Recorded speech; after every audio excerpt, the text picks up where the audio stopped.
Olá pessoal, Pastor Leandro Batista, pelo site igrejasempolitica.org, mais um vídeo aqui, amém, da minha parte, para providenciar, obviamente, não só a atualização de fatos, como também informações precisas, né, do acervo bíblico, doutrinário desse site, para amparar todos vocês nessa visão bíblica puramente focada na vista para Cristo, no Calvário, no acontecimento da vida dele e buscarmos realmente em Jesus essa igreja concreta, fiel, absoluta e exclusiva de Jesus. Amém? Esse é meu apelo a todos aqueles que já se cadastraram no site, aqueles que ainda estão pensando se vão fazer isso, mas lembrando que também esse vídeo está sendo postado pelo Verdade em 10 Minutos, com o objetivo, obviamente, de chamada, de convocação daqueles que querem participar desse propósito, ok? Lembrando que todo o site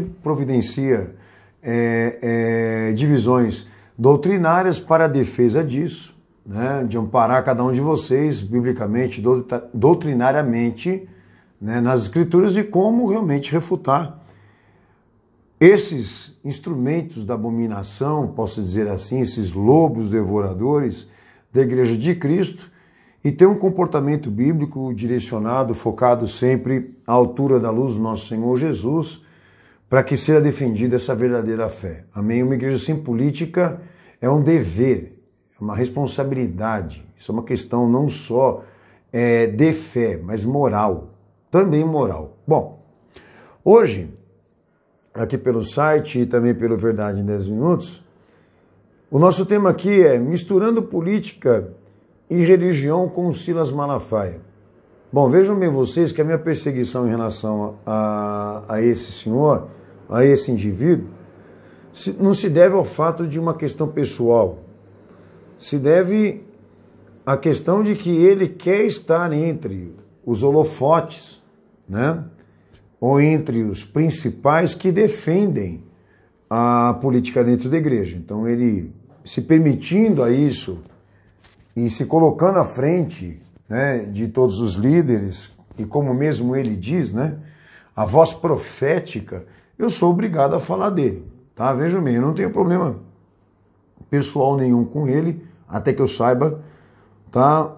Mas é um debate teológico, é um debate bíblico, né? Aqui, tanto ele como eu e todos aqueles que lideram uma igreja pertencente a Cristo, estão responsabilizados, né, e submetidos, escravos e cativos da doutrina bíblica vista em Cristo. Então a prerrogativa não é dele, não é minha, não é de ninguém, é de Cristo e ela tem que ser usada legitimamente. Então meus objetivos, é importante esclarecer isso a vocês, que o meu propósito de expor exatamente a figura desse homem se deve ao fato dele querer exatamente sempre estar na frente, né, daqueles que defendem a política dentro da igreja, tá bom?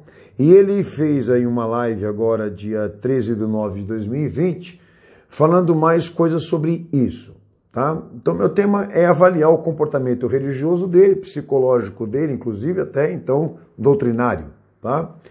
Os meus propósitos com esse tema de hoje, misturando política e religião com o Silas Malafaia, é elevarmos aqui os princípios da função reguladora, né, da Igreja de Cristo por personalidades eleitas por Jesus, testemunhais, comissões, dentro da dispensação que é Cristo, não a igreja, né?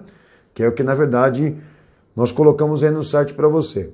E os meus objetivos mais específicos aqui é comentarmos o evangelho dele, Silas Malafaia, que, para provar a importância da política na igreja, recorreu à religião e não as escrituras, tá? Usa como fundamento a história da religião, usa o termo cristianismo que nem é bíblico e que estruturalmente, ok, segundo ele, muitas crenças estão sustentadas pela religião do cristianismo, não só crenças como também sistemas, tá? E ele não usa a raiz primitiva, ele não usa o fundamento essencial, o fundamento processual, né, que é a igreja concreta que Jesus instituiu. tá? Ele usa história de religião, ele usa o termo cristianismo, que não tem nada a ver com as escrituras, ok? Por mais que alguns acreditem aí, e sem falar também que agrega muitas crenças na religião cristã, segundo ele, mas obviamente sem uma raiz primitiva disso, bíblica e lógica, inclusive. Bom, primeira coisa que eu tenho que, na verdade, registrar aqui para vocês, o que eu coloquei no site, e a gente tem que, na verdade, pontuar muito claro isso aqui, tá? O evangelho não é da igreja e a prerrogativa não pertence a ela, tá? Pertence a Cristo. E ele cedeu, emprestou provisoriamente à igreja, tá? Estas funções ou essa prerrogativa reguladora. Então é muito importante, pastor, eu expor aqui alguns detalhes que eu falei lá no site, que estão lá os textos bíblicos, as orientações textuais e tudo mais, ok? Mas eu tenho que colocar aqui esses pontos primeiro para depois comentar qual foi o comportamento desse cara em relação à opinião dele, política e religião, tá? Então tem 3 coisas importantes que eu coloquei no site para vocês aí. A autoridade do pensamento teológico, parte de quem? Essa autoridade só pode ser encontrado na autorrevelação de Deus, pessoal, personificada, ok? Onde sempre identificamos a causa mais suficiente do que a razão, né? Do que nós mesmos, por isso supra-humana, tá? De nível elevado, aquele que vem de cima é sobre todos. E é maior, ok? Cujo princípio, método ou sistema, que é a carne dele, a vida dele, a pessoa dele, depende de nós. O que eu quero dizer aqui é o seguinte: não depende de você, nem de mim, nem do que você pensa, nem do que você quer, é a mesma coisa para mim, ok? Ou para todos nós. O que interessa é assim diz o Senhor. O que interessa é o que ele diz, certo? Então esse princípio, esse método, esse sistema que independe de nós, ok? Não tem categoria mental ou formas de razão, porque senão se compromete. Ou uso de pressupostos, ou ideias inatas. Por isso a gente considera o evangelho como puro conceito, porque o autor disso é Cristo, tá? A palavra se personificou, o verbo é ele, ok? E o padrão provido vem dele, para a igreja. E o instrumento da autoridade da igreja consiste nisso, provar que Jesus realmente falou aquilo, ou fez aquilo. Se ela não tiver condições de fazer isso, então tudo que ela, obviamente, passar além dele, ela peca, ela erra, e aí já nós temos uma heresia configurada. Então a autoridade do pensamento teológico é aquilo que está assinalado na obra, na face, na pessoa exclusiva, única de Jesus Cristo. E a igreja é uma consequência disso, tá? Primeiro detalhe. Segundo, unidade instrumental desse padrão ministerial, que é o serviço cristão. Bom, se Jesus ele provê, né, o fundamento essencial disso, a igreja pega, pela graça e pela misericórdia, para usar essa unidade. E quando eu falo unidade, é o seguinte: não tem pontos de vista, não há pontos de interpretação, não há interpretações, ok? Há uma unicidade, tá? Uma única fé, uma unicidade, ok? E isso está explícito na obra testamentária, não só pelos profetas, como também pelo próprio Cristo, tá? E essa unidade instrumental, a hermenêutica disso, a exegese disso, é Cristo. Então ele provê à igreja esse fundamento essencial para que ela usufrua, segundo a sua graça e a sua misericórdia, para um serviço e para um ministério, ok? Tá? Segundo ponto. Então, na fonte, Cristo chega para nós multiplicações e expressões disso, Cristo, tá? Que comunicam este compromisso decisivo e irrevogável, porque não pode ser modificado, por isso pedra angular, ok? Para o serviço cristão. Então procede da vida dele, da pregação dele, do ensino dele, dos tipos de milagre, perdão de pecados, instituição de sacramento, que é uma crise hoje dentro da igreja. Respeitar isso, serviço e etc. Então, da parte de Cristo vem para nós, amém, ações testemunhais, né? A materialidade disso para que a igreja realmente seja a sua continuidade, tá? Então, quando a gente fala, agora vem o terceiro ponto, quando a gente fala de governo eclesiástico, ou propriamente dito, a igreja, nós estamos falando de uma representatividade de atividade, de conjunto de valores, de procedimentos, de critérios, de princípios, de normas que procedem de Cristo.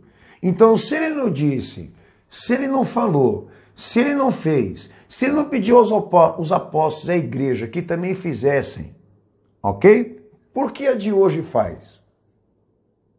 Vocês veem que é um raciocínio lógico, tá? Isso cabe honestidade.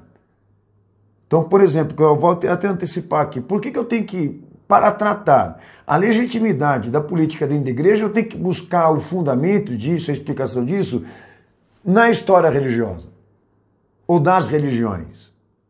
Por que eu tenho que usar o termo cristianismo, que é um termo vago? Vago por quê? Porque ele está todo comprometido historicamente. Eu me refiro, obviamente, à história, né?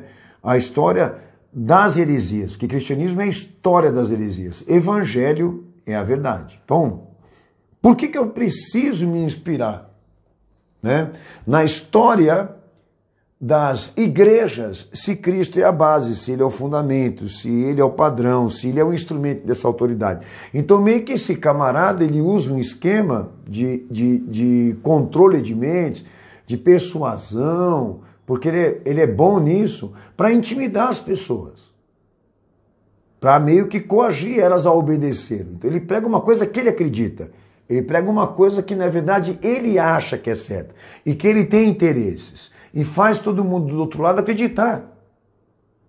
Tá? Acreditar nisso. Mas ele como autoridade, ele como líder de igreja, ele como líder cristão que se titula cristão, ele precisa entender isso como grande parte.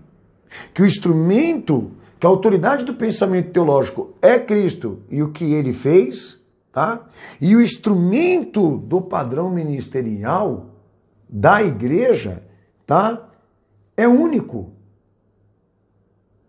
E a igreja só cabe a contemplação e a obediência disso, não a formulação, não a interpretação, não a autoria. Aí é que está a questão, porque a escritura é Cristo. Não são os discípulos, não são livros, não são letras. É Cristo, é a vinda dele aqui, a plenitude dele aqui, a presença dele aqui. Certo? E aí vem o terceiro ponto que eu coloquei no site. Governo eclesiástico não é uma hierarquia institucional. Não é vista por cargos, não é vista por aparelhamento, não é vista por arquitetura, não é vista daquele ângulo arquitetônico. Tá? Igreja é reconhecida pelo conjunto. Pastor, do que o senhor está falando? Pregação. Primeiro detalhe que eu coloquei no site aí, pregação. Você quer identificar uma igreja, ouça o que ela ensina, ouça o que ela fala. Mas não olha para a aparência, não olha para a estrutura. Tá? Porque se for uma igreja de Cristo verdadeira, ela não vai presidir. Ok? Ela não vai mandar. Ela vai ser responsável, que foi o que eu coloquei aí no site. Não existe aquele que preside. Não existe aquele que é eleito. Né? Como muita maioria das igrejas aí, elas têm essas convenções, onde são feitas eleições para quem vai assumir a presidência da igreja. Uma espécie de sindicato. É uma banalidade, vamos dizer assim. Então, dentro da igreja verdadeira de Cristo, não existe o que preside, não existe o eleito, existe aquele que é responsável. Responsável pelo conjunto, responsável pelas funções, responsável em dar continuidade e sequência àquilo que Cristo ordenou. Tá? Então, é um conjunto de valores, de ações, de atos apostólicos, tá? E não uma hierarquia. E não uma divisão, não uma empresa, não uma instituição. Porque parece que está organizadinho, tudo lindo e maravilhoso, mas quem está usando isso é o diabo. Como a igreja desse cara aqui. Entendeu? Essa é a questão. Mas em compensação, a gente sabe de longe se a igreja é verdadeira ou não, porque ouvindo o que eles ensinam, olhando o comportamento ministerial deles, o andamento, né, deles, a gente percebe que não tem nada a ver. Que se trata de uma fachada, e aí a gente vai entrar naquela polêmica, né, que já foi, obviamente, denunciado por mim no Verdade em 10 Minutos, de que, se tratando aqui desse país, do Brasil, desde a época da ditadura, né, a maçonaria certificou pelo protestantismo americano em inglês, como também escocês, de que o Brasil fosse todo moldado por uma educação religiosa que a maçonaria construiu e criou, e agora vem alguns detalhes que eu venho denunciando na Verdade em 10 Minutos, tá? A igreja ela foi dominada para que pudesse cumprir protocolos de educação, entre aspas, evangélica, com elementos modificados. Aí vai entrar uma extensão de denúncia aqui, que eu não quero tomar, obviamente, esse tempo aqui para falar isso. Mas quem quiser, entra na Verdade em 10 Minutos, que eu falo muita coisa lá, ok? Mas em compensação, deixar claro para vocês o quê? Aonde eles mexem? Aonde eles mexem? Eles mexem no núcleo desses valores, tá? Eles trabalham exatamente os elementos essenciais e principais dessa educação e desse ensino que vão ser introduzidos ali. Eu digo temática, eu digo pauta, eu digo prioridades, eu digo alvos, objetivos dessa comunidade. Então, a maçonaria controlou a igreja, vem controlando ela e chegamos ao ponto do que estamos hoje, né?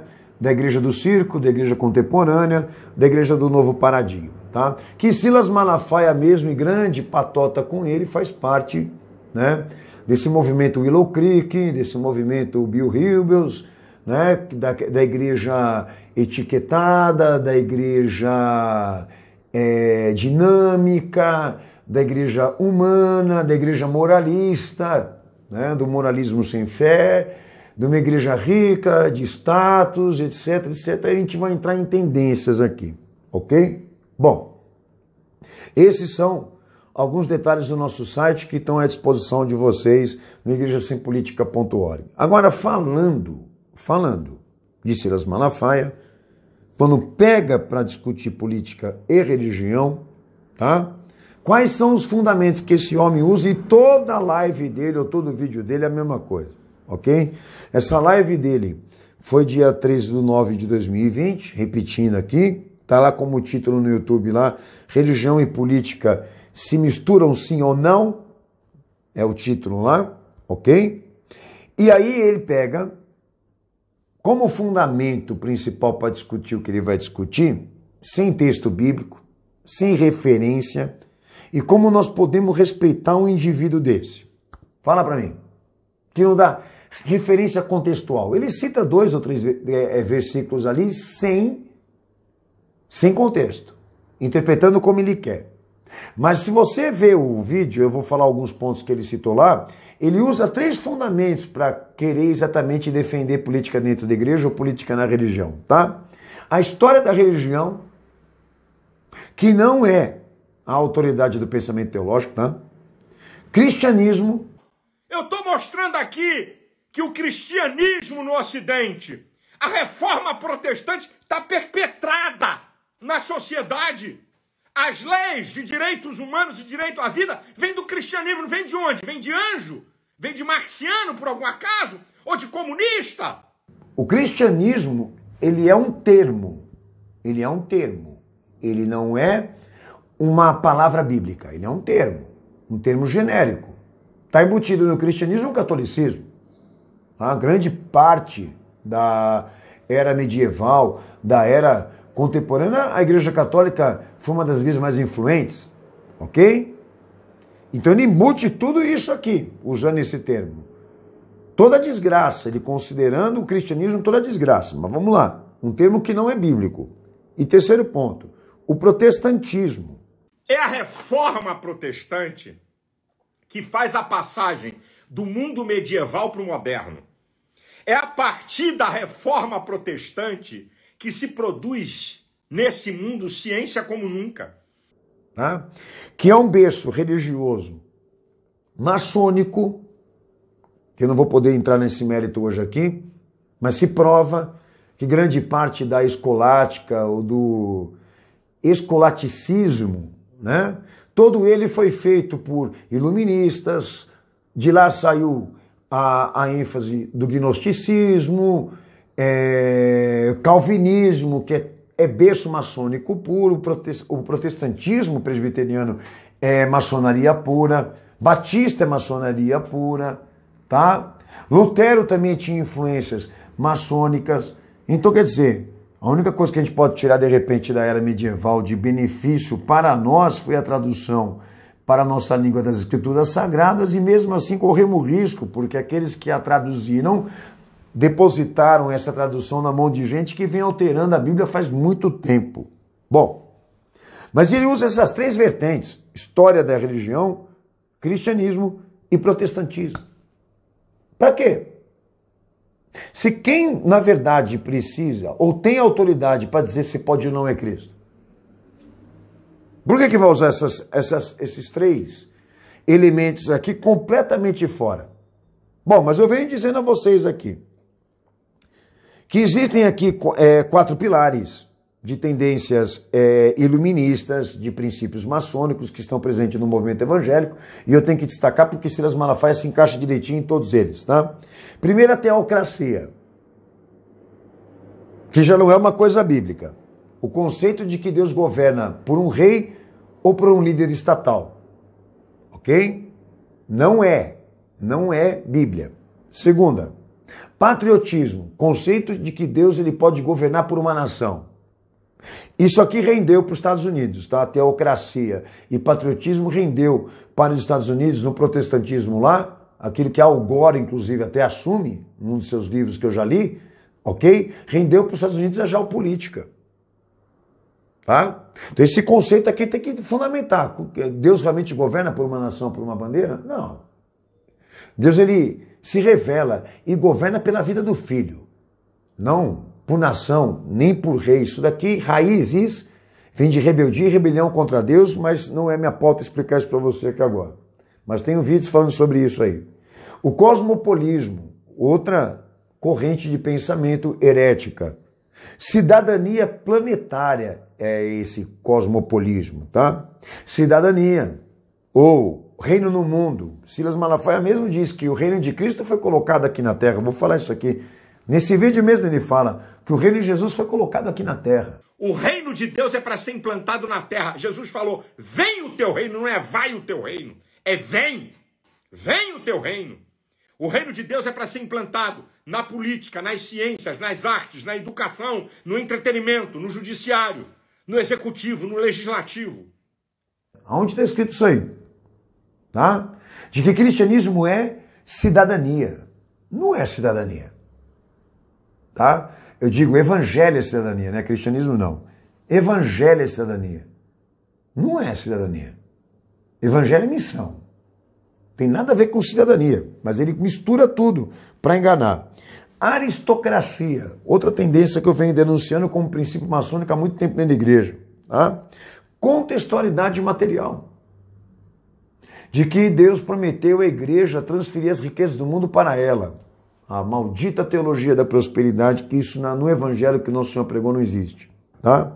E a teosofia, que é uma mistura de filosofia e religião, ok? E no movimento evangélico ela pode ser percebida pelo existencialismo, cujo homem é a centralidade e o que ele precisa também, tá? E o evangelho não dá pauta para isso, sequer dá vista para isso, de que o homem seja a coisa mais importante. Então são tendências aqui que podem ser estudadas por você e que, obviamente, estão no comportamento ministerial desse homem, como também de todos que sempre estão ao lado dele, como líderes de igreja. Agora, ele vai para um debate de religião e política para querer falar sobre isso, e olha o que ele diz aqui. Né? Bom, eu disse aqui que o instrumento da autoridade do discurso teológico, a fonte disso é Cristo. Tem que se provar que Jesus disse pela obra dele isso, pela pessoa dele isso, pelo seu testemunho, pelo seu ministério, tem que se provar que ele realmente disse isso, que ele fez isso. Tem que dar referência bíblica, contextual, ok? Como respeitar uma pessoa desse tipo que ela não demonstra no que ela debate, no que ela fala, uma fé sob consulta? É que eu venho falando sempre, é uma fé sob consulta.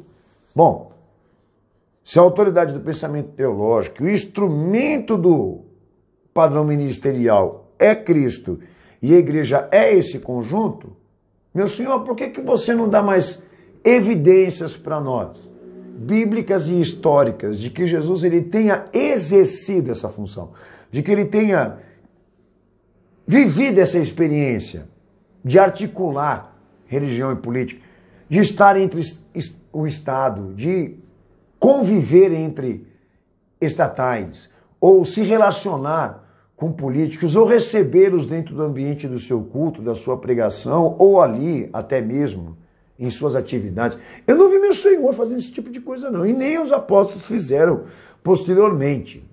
Todos que entravam lá para ouvir a mensagem eram iguais, não eram vistos como políticos, nem como pobres, nem como ricos, mas como pessoas que deveriam se arrepender e se converter, porque Jesus veio para elas. Ele não dá referência bíblica, ele não dá texto, ele não dá exemplo, ele não dá nada. Ele só chega com 2 versículos lá e gritando e enfiando goela abaixo de quem está escutando ele, com esses 3 fundamentos rasos: religião, cristianismo e protestantismo. Disse que Jesus atribuiu ao diabo somente a mentira. Só tem uma coisa que Deus atribui ao diabo: a mentira. A mentira. É a única coisa que é atribuída ao diabo. É a mentira.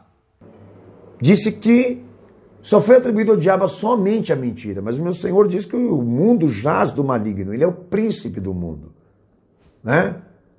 Ou seja, visão cosmológica está comprometida, ok? O mundo está à mercê desse poder satânico, disse o meu Senhor, tanto que crucificaram. Só que a cosmologia de Silas Malafaia não pode se comprometer, porque ele torna seus fiéis cidadãos do mundo, cidadãos da terra, e injeta, né, o incentivo do cumprimento do dever civil para instrumentalizar política e tornar a igreja uma coisa do Estado, prega a teologia da... Então ele precisa da cosmovisão, né, nesse ângulo do evangelho que ele prega, uma cosmovisão de um mundo que possa ser transformado, trabalhado, de um mundo que tenha perspectivas, de um mundo que ainda tem esperanças. Não do mundo que Jesus disse, que o diabo já governa, é o príncipe e já está condenado, certo? Mas esse é o evangelho que o nosso Senhor pregou. Ele também diz aqui que o dever cívico, ele fala de dever cívico, né, melhor, consertando aqui. E diz que o dever cívico é o que, na verdade, justifica a política dentro da igreja, porque todos nós precisamos de requerer ou defender direitos. Vamos deixar de palavras, sabe? Não, eu não voto, não. Eu não quero saber disso. Você não quer saber disso, não? Então, deixa eu te falar uma coisa. Quando o teu patrão te mandar embora, se ele não quiser pagar teus direitos, não vá na justiça trabalhista, não, porque isso é cidadania. Se alguém te ameaçar de morte, não vai na polícia denunciar não, porque isso é cidadania. Só que tem uma coisa, se a Bíblia fala de dever cívico, que não é cidadania, tá? Essa palavra cidadania na Bíblia tem outro sentido, cidadania celestial. Dever cívico nas escrituras sagradas não é vida política. Dever cívico é responsabilidade moral. Dar a César o que é de César, tributação, é responsabilidade moral. Não é vida política. Não é instrumentalização política. Não é igreja estatal. Então ele quer transformar o dever cívico numa posição política. E dever cívico nas escrituras é dever moral. Não é vida política. Então ele está pegando uma liberdade ou uma condição para transformar numa licença, para pôr política dentro da igreja. Tome cuidado com isso. Direitos civis existem na Bíblia, pastor? Sim. Como também deveres cívicos. A gente tem que cumprir por uma questão moral. Porque o que é certo, dá a César o que é de César, dá a Deus o que é de Deus. De quem que a moeda é dele? Então, tributa e paga. Dever moral. Mas esse dever moral não pode ser transformado em vida política e sequer também em posição política. Não é por causa desse dever moral que a política tem que entrar dentro da igreja e eu sair transferindo a autoridade da igreja e também o seu ofício para as ruas para virar movimento político, virar movimento social, sair abençoando o político, orando por político dentro ou fora da igreja, que é o que vocês veem acontecer aí. Então, uma deturpação maligna, e ele sabe disso. Mas ele precisa distorcer porque ele tem interesses, obviamente. Já falei aqui que ele recorreu à história da religião, do cristianismo, do protestantismo, e fala de paradigma cristão. O mundo ocidental está sustentado no paradigma cristão. Tira o cristianismo do mundo ocidental, não tinha mundo ocidental. Caramba, paradigma cristão. Então qual é o paradigma cristão? Nas escrituras sagradas. Acabei de falar aqui, pô. É Cristo. O fundamento essencial, processual, cognitivo da teologia é Cristo. A igreja só cabe a contemplação e a transmissão disso com legitimidade. Como que pode história da religião, cristianismo e protestantismo se transformar em paradigma cristão para esse homem, pelo amor de Deus? Da onde ele tirou isso, caramba? Aprendeu com bandido dentro da cadeia, só pode. Obviamente, aprendeu da Assembleia de Deus. E aí, ele, em sequência, ele diz aqui que o reino de Cristo era para ser implantado na terra. O reino de Deus é para ser implantado na terra. Jesus falou, vem o teu reino, não é vai o teu reino. É vem o teu reino. O reino de Deus é para ser implantado na política, nas ciências, nas artes, na educação, no entretenimento, no judiciário, no executivo, no legislativo. E é cultura, é arte, é esportes, é política, é economia, é vida social. Ele diz que o reino de Cristo, nas minhas palavras, está sendo representado por segmentos públicos e privados. E lá em João 18:36, Romanos 14:17, meu Senhor diz, meu reino não é desse mundo. E nem daqueles que o seguem. Mas esse cara transfere o reino dele aqui para este mundo, para essa terra, e ainda está representado por segmentos públicos e privados, obviamente de gente da igreja dele que está à frente, liderando. Porque aí entra como recurso para a igreja dele mais dinheiro ainda. E eu venho falando para vocês, senhores, Silas Malafaia, como todo líder evangélico, o interesse dele de pôr política dentro da igreja é porque apoio político rende patrimônio, rende favores, ganha-se imunidade e favor político em troca de voto, em troca de apoio, ganha-se passaporte diplomático. Entenda, por que um pastor vai portar passaporte diplomático? O que ele faz que interesse tanto assim ao Estado dar a ele um passaporte diplomático? Eu vou dizer para vocês o que se transforma um passaporte transformático na mão desses caras. Sabe o quê? Transferência de recurso financeiro de um país para o outro, sem contabilização. Eles transferem riqueza de um lado para o outro, sem passar pela alfândega. Vocês têm noção do que nós estamos falando aqui? E sem falar desse cara aqui, que ele já escolheu tantos partidos, já removeu tantas siglas partidárias da sua camiseta, e quando vão perguntar para ele o porquê das escolhas equivocadas, ele diz que todo mundo erra. Que todo mundo está passivo e erra, mas que é errando que se aprende e que se acerta, né? Só que o jumento de Silas Malafaia tem que falar, a mula tem que falar para esse cara aí. Para, pô! Mas você está ali,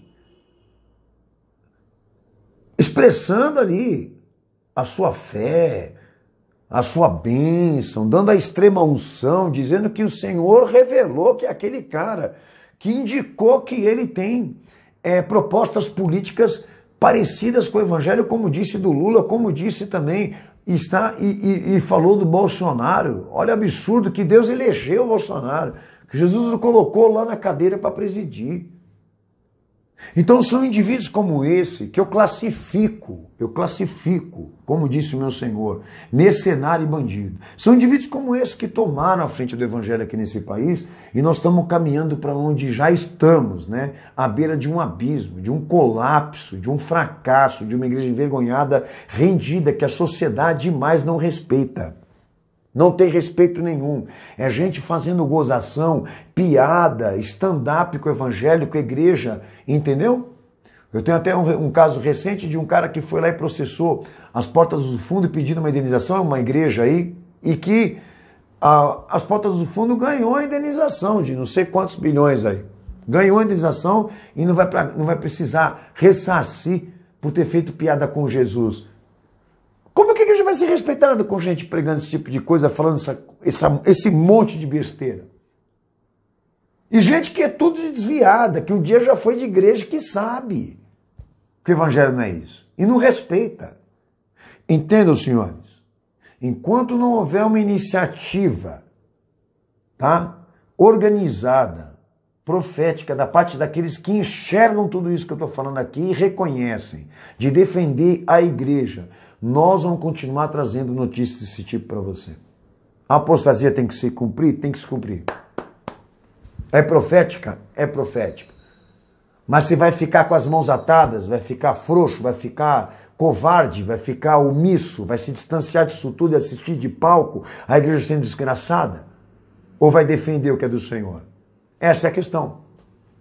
Por isso eu estou aqui. Para dar o meu posicionamento a você, como venho fazendo há anos na minha vida, que já vou para 30 anos de ministério já, apologético, já vou há 30 anos já de ministério público, não só de igreja, mas público também, e só falando disso. E sempre denunciando. Bem, meu tema é esse hoje, e eu quero encerrar aqui a minha fala desafiando ele, essa cambada toda de safada aí. Prova!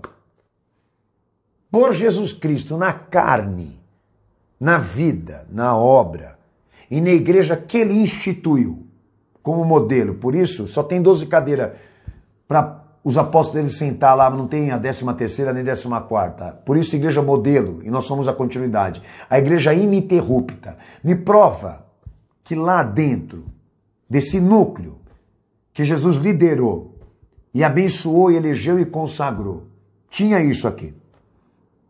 Vocês não vão conseguir provar, ok? Então, por isso, meu apelo a vocês, desprestigiem, denunciem, é para escorraçar, é para esculachar mesmo, sem piedade, sem dó, de todos eles, E para que eles se defendam, não vale a sua voz, não vale o seu pensamento, não vale a sua ideia, não vale o seu argumento, porque a autoridade do pensamento cristão é o que saiu da boca de Jesus e o que está na face dele. Deus abençoe todos vocês. Espero atualizar aí as informações, porque tem bastante política na igreja e bastante movimentação e articulação que nós vamos ter que ser obrigados a expor para vocês, tá bom? Um abraço, Deus abençoe. Se cadastra no site, vai lá, põe o teu nome, ajude essa igreja, esse ministério, esse propósito profético, avisar mais gente aí. Deus abençoe vocês. Maranata, Jesus está voltando. Um abraço a todos. Até o próximo tema.